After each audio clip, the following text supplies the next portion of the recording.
Magluluto ako ng beef with broccoli.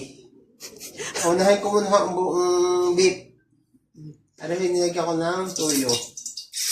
Mamaya ko magigit ang sibuyas at bawang. Magluluto daw siya ng beef broccoli sa kanyang version. Sige, mapasok ka. Lagay ko lang sa kabilang tabi ang beef. Bago ko din sa kabilang tabi, igigita ko ang bawang. Ayan. Susunod ko na rin ang sibuyas. Pero din lang sa kabilang tabi yan.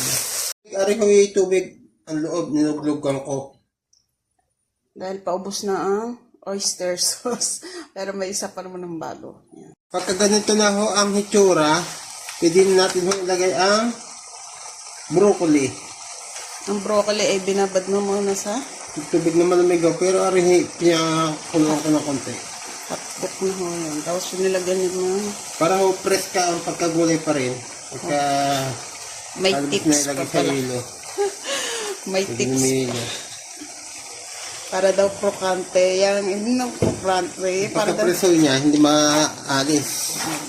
bravo. Yan ho.